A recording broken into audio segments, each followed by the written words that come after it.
youngest daughter, Mara, is currently in physical therapy, rehabbing an ankle injury.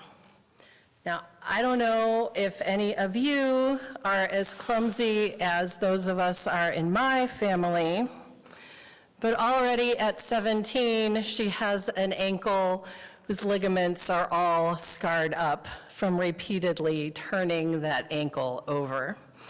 And so physical therapy involves a couple of different things.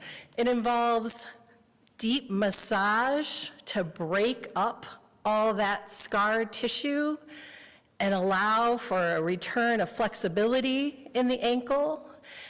And then it involves training all those little tiny muscles that hold the ankle in place, making them stronger and teaching them once again what they are supposed to do.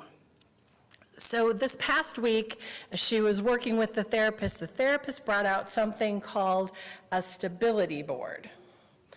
Some of you are nodding, you're familiar. It's a big piece of molded plastic, and attached to the bottom is a hemisphere. So it wobbles. So the idea is that you put your foot on the board and you try to keep it even, try to keep it from leaning over, try to stick with it and retrain all of those muscles. And I heard her therapist say to her, keep going, dig, dig, dig deep, do not give up. This is not unlike the position we find ourselves in when we come to realize that we have messed up interpersonally, that we have caused harm in a relationship.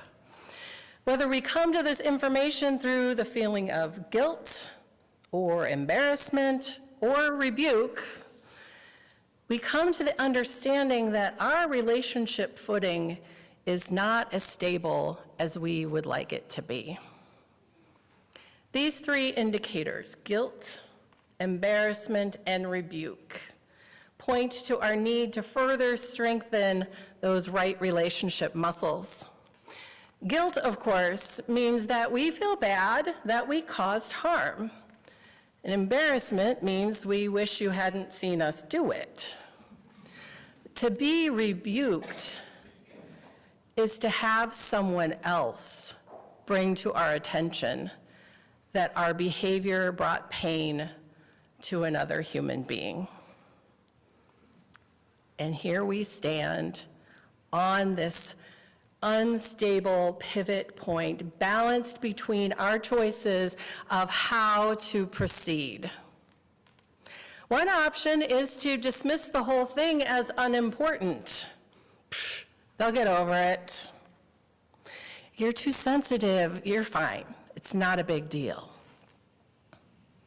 Or we have the option of bypassing examining our actions by mumbling the perfunctory generic apology.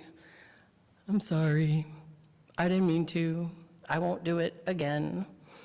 And an apology matters, it really does, but how do we assure the person that we're not going to do the same thing again? If we are the same person with the same tendencies, the same patterns, the same habits, chances are we will repeat the offense. And so our other option becomes clear. We dig deep into the work of understanding both the harm we caused and why we did what we did. So this first step is to understand the harm that we have done. That means asking tough questions. It means sitting and listening as the experience of the person who was offended is shared with us. It means somehow backing down on all those defensive mechanisms and saying, okay, I appreciate your teaching. I'm gonna go do some work, and I assure you, I am on the path to making amends. And then we do that deep personal work of understanding why we did what we did. We won't simply understand how our actions would be experienced by the person we harmed, but that's a really good start. Is it possible that that's all we need to do? Understanding that the way we would have experienced what happened is just not universal. I'm perfectly fine talking about this topic, but for you, it's off limits. Thank you so much for telling me. I'm sorry that I crossed a boundary. I am committed to not doing it again. Sometimes, however, there's more to the story. When someone tells us that we said something misogynistic, we can certainly apologize, but the work of unpacking our unconscious, internalized negative thoughts about women will be ongoing. We may need to read a book, take a class, work with a learning community. And even if our thought patterns are not connected to systemic oppression, we may still have been practicing them for a really long time. Change is hard. At this point, we may start to feel very wobbly on our stability board. However, as Will so powerfully articulated for us last week, when we're standing at the edge, worried about falling, we can reach out for the steadying hand of a friend or community member. Someone to help us break up the scar tissue that has built up in our relational ankles. I have one accountability partner who will always challenge me with the question, so what were your motives? And he is relentless with this question. What was I trying to achieve when I acted that way?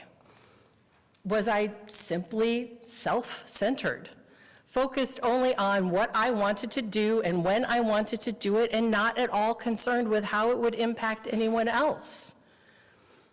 More often than I would like to admit, that is the answer. Oftentimes it comes down to some sort of fear.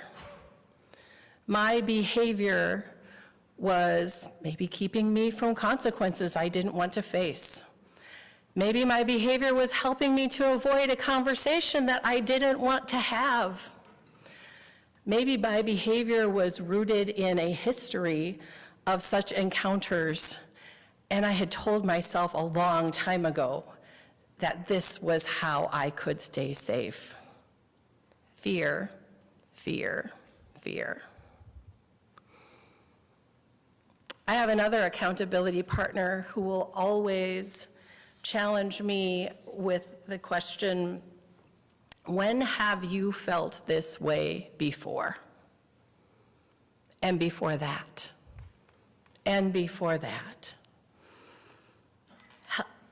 Our brains take in so much information. We have no choice but to run some of these loops, these little background programs. When X happens, I do Y. We go on autopilot.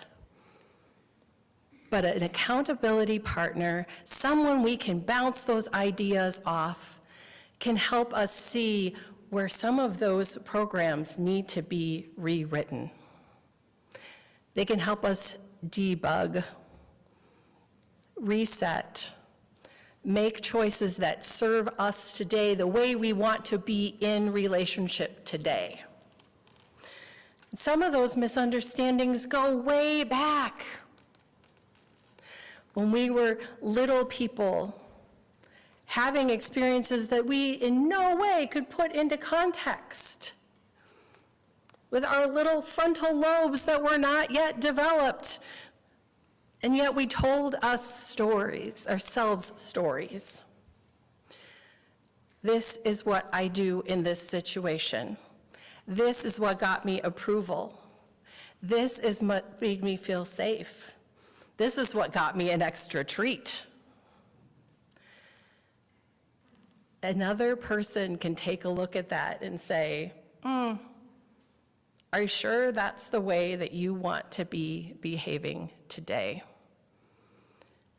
If it's doing harm, it's probably worth being revisited.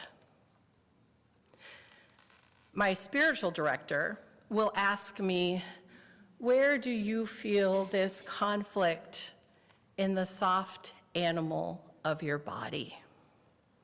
She reminds me that breath and movement can allow my body and mind to work together to release these patterns and provide the stability needed for lasting change. Our bodies have their own wisdom about how we should behave and in what relationships with others are we safe and okay. And we will not be able to shift our behavior when we attempt to intellectually leapfrog that physical reality. And then there are the real doozies. Some of our harmful patterns are best examined with a mental health professional, especially if we feel compelled to act in a way that we would rather not repeat, but we don't know how to stop. These may be compulsive behaviors, addictive patterns, or trauma responses. Again, you don't have to go it alone. Help is available. So this is a lot of time and energy to expend, this whole becoming a different person business. Is it really worth it? And can't we just say that we won't do it again and move on? Yes, to both. This is the pivot point. This really is our choice. We stand here and we get to decide, who do we choose to be? And due to the fact that our futures are inextricably interwoven, we are also asking the question, what kind of world do we want to live in? Our families, communities, our society, they are all simply collections of individuals making decisions, minute by minute. How do we want to participate in that co-creation of our reality? Do we want to live in a world where we are all motivated only by our self-interest, without care for our impact for each other? Or do we want to continue to learn and grow together? To be given the opportunity, the grace to repair and strengthen our relationships, to deepen our trust and care and empathy and love for one another. If we want to be better parents, better partners, better citizens, better co-conspirators in the dismantling of systemic oppression, then this is our work to do. And we'll do it together, asking for help and offering it, preparing our hearts to truly amend our behavior. And if you have a relationship with the Spirit of life, by all means, ask it to come into you and transform your heart and our collective community. Our Unitarian Universalist shared values, pluralism, interdependence, generosity, justice, equity, and transformation are all invoked in this process of reflection, repentance, and the ongoing repair of our relationships. By doing this work, we live into that age-old universalist ideal of loving the hell out of the world. Keep going, dig deep, don't give up.